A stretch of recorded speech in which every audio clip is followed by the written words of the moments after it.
ഒന്നാം നരേന്ദ്രമോദി സർക്കാരിന്റെ ആദ്യ ബജറ്റ് ഉടൻ. ആദായ നികുതിയിലെ മാറ്റം ഉൾപ്പെടെ ജനപ്രിയ പ്രഖ്യാപനങ്ങൾ സാധ്യത. 24,000 കോടിയുടെ പ്രത്യേക സാമ്പത്തിക പാക്കേജ് ആവശ്യപ്പെട്ട് കേരളം. എയിംസിലും പ്രതീക്ഷ.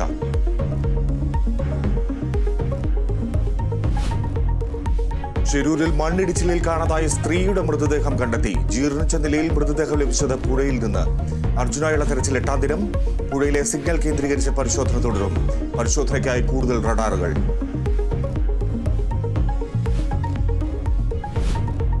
ബാറുടമകളുടെ പണപ്പിരിവ് മദ്യനയമാറ്റത്തിനല്ലെന്ന് ക്രൈംബ്രാഞ്ച് കണ്ടെത്തൽ. കോഴ നൽകുന്നതിനായി പണം പിരിച്ചതിന് മൊഴിയോ തെളിവോ ഇല്ല. പിരിവെടുത്തത് കെട്ടിടം വാങ്ങാനെന്നും അന്വേഷണ സംഘം. റിപ്പോർട്ടുടൻ സമർപ്പിക്കും.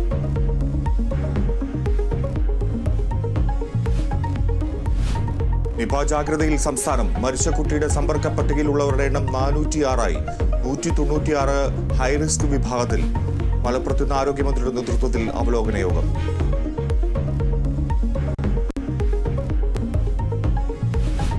അറ്റകുറ്റപ്പണിക്ക് പിന്നാലെ തുറന്ന കുണ്ടന്നൂർ പാലത്തിൽ ദുരിതയാത്ര. കുഴിയടയ്ക്കാനെന്ന പേരിൽ നടന്നത് തട്ടിക്കൂട്ട് ജോലികൾ. മെറ്റിൽ പൊടിയിട്ട് കുഴിയടച്ചതോടെ പൊടിശല്യം രൂക്ഷം. യാത്രക്കാർ ദുരിതത്തിൽ. ഏഷ്യാകപ്പ് വനിതാ ക്രിക്കറ്റിൽ തുടർച്ചയായ 3ാം ജയം തേടി ഇന്ത്യ. എതിരാളികൾ നേപ്പാൾ.